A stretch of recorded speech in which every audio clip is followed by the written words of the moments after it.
Bonjour à tous et bienvenue dans ce nouveau tutoriel sur la chaîne Geospatial Technology.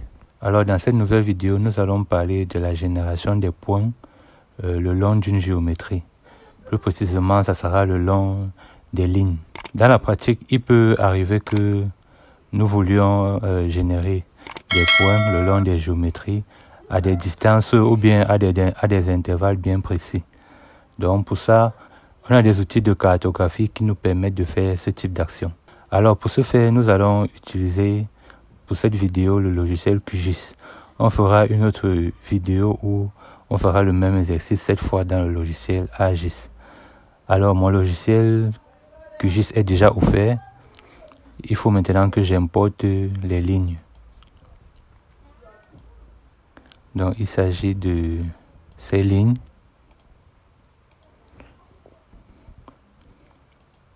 Voilà, j'ai importé ces trois tronçons. Alors, je vais aller tronçon par tronçon. Je commence par le tronçon de Zamwengwe vers Evodola.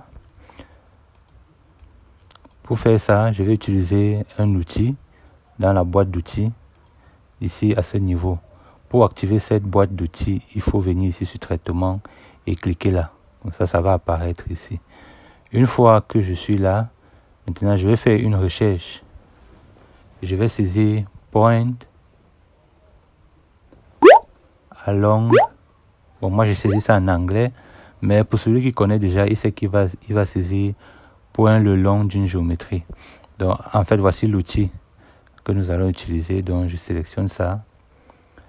Et pour paramétrer, il est question de mettre en couche source la couche linéaire que nous voulons utiliser. Donc je la mets là.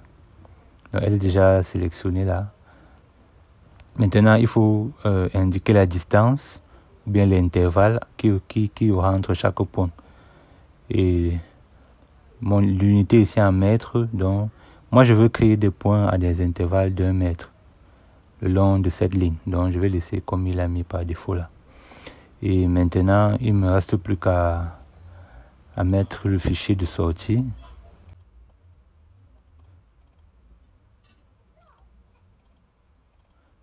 Donc c'est Zamwengwe et Evodola. Donc je vais juste ajouter point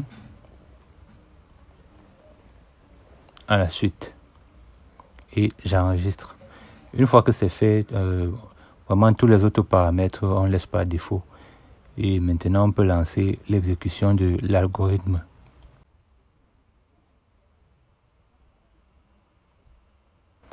Voilà, la tâche est finie. On va aller voir le résultat. Et voilà le résultat. On a une ligne épaisse noire, mais en fait ce sont les points qui ont été générés. Et comme vous voyez là, on a les points. C'est censé être tous les 1 mètre. Et là, on peut vérifier en mesurant, par exemple. Vous voyez qu'on est effectivement dans les 1 mètre. Donc c'est comme ça que vous pouvez faire pour générer des points le long des entités. Ça peut être des lignes ou bien des polygones. Alors je vais faire la même chose avec le prochain tronçon qui est le tronçon de Colbison à Zamwengwe. Le voici. Là j'utilise le même outil et là je vais choisir la ligne adéquate. Je laisse toujours à 1 mètre. Maintenant, je vais mettre le fichier de sortie. Bon, j'avais déjà créé une couche là. Je vais écraser ça. Et j'exécute l'algorithme. Voilà, ça a généré les points. Et je fais la même chose pour le dernier tronçon qui est Ekekam à Monatele, toujours à 1 mètre. Et je mets le fichier de sortie. Là maintenant je vais ajouter point.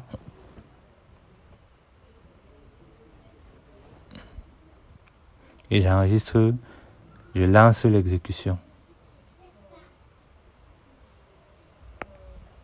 C'est un long tronçon, ça prend un peu de temps, mais c'est terminé. Maintenant je peux aller voir les résultats. Voici pour le tronçon Colbison Zamwengwe, c'est bon. Il n'y a pas de problème à ce niveau en principe. Je peux encore vérifier la distance. Ouais, on est dans les 1 mètre.